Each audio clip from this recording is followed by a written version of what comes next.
and welcome back to another episode of Reception Ready with Brighty Mighty. And today we are focusing on things that a reception person can say and things not to say.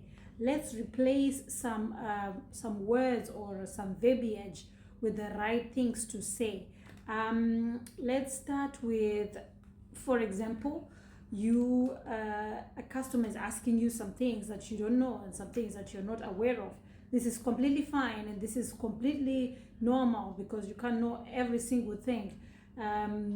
So instead of saying I don't know, you can replace that verbiage with let me find out for you, or I'll check with the right person and I'll get back to you. This shows that you are helpful rather than you are helpless.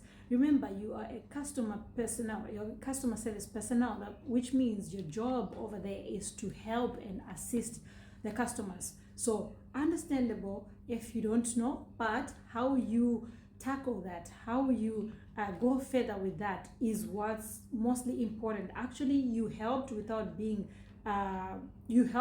helping, which means you didn't actually deliver what the customer is looking for, but you were helpful to find out the right person or the right information for them, right? Let's go to the next one.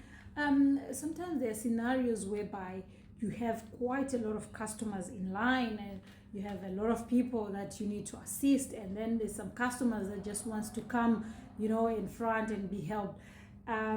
Instead of you saying to a customer, you have to wait. Yes, they have to wait. That's completely fine because you have a queue and you need to assist people with the order that they came, right? Like first come, first serve basis. You, instead of saying you have to wait, is you can say, may I ask you to wait for a few minutes, right? Instead of just, no, you have to wait means, can't you see that I have people that I'm assisting and you just came now, or you need to sit over there at the back and then I'll assist you when I'm done. That's how it sounds. But as a customer service person, you are not supposed to be this person, right? Because you sound rude. Even though you're right, but how things will come out from your mouth determines if you're actually right. Remember, there's a phrase in customer service that says a customer is always right. I know there's many people that will say that phrase is not right. That's a topic to discuss. That's a topic for debate. But at the end of the day, if you bring out the wrong attitude, whether the customer was wrong at the beginning, at the end is going to be on you, right? So that's why it's always better to use that, say that customer is always right. Next one is that's not my job. Customer is asking you probably to help them with something that is not in line with what you are there for. It's not your job, it's not even your department, it's someone else's job. So instead of you saying that's not my job, you can say, let me connect you with the right person to assist you.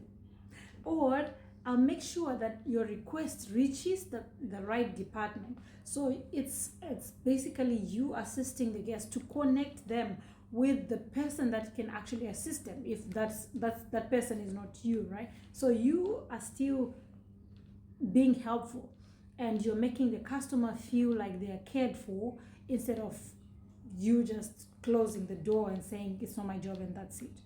So the next one is sometimes we encounter people or customers that are frustrated. These things happen all the time. If you're a customer service person or a front desk person or a hostess, you know that these kind of things happen all the time, where the guest is frustrated, the customer is frustrated. They say your customer service here it's like this, like that. They will use some words that I don't even want to mention here, right? And instead of you saying to a customer, calm down, say calm down, madam, calm down, you are not calming them down, you are intensifying the fire, because when you just go to a person and tell them to calm down, you're making them feel like, why are you being dramatic? Can you please calm down, right? Instead, you can say, I understand how this is frustrating.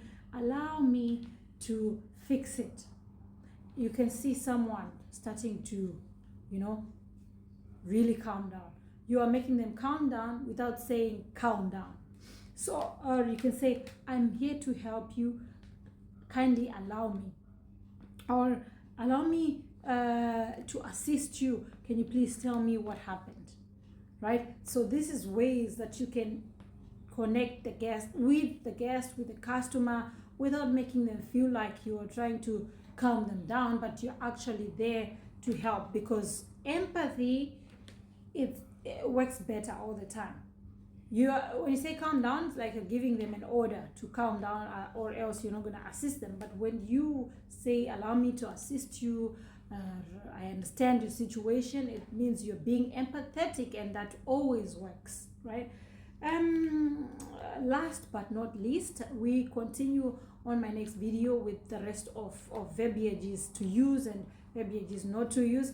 Kindly make sure that you subscribe to Brighty Mighty on YouTube, Reception Ready with Brighty Mighty on YouTube, Brighty Mighty on Facebook, Brighty Mighty on TikTok, Brighty Mighty on Instagram for more of these videos. All right, let's go to the last one but not the least.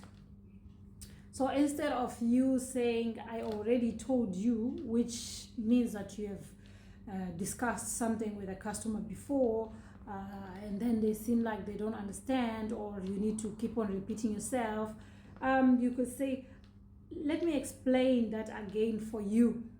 Or just to repeat, here's what we have discussed before. So it's better than you just saying, I already told you, because that kind of sounds rude.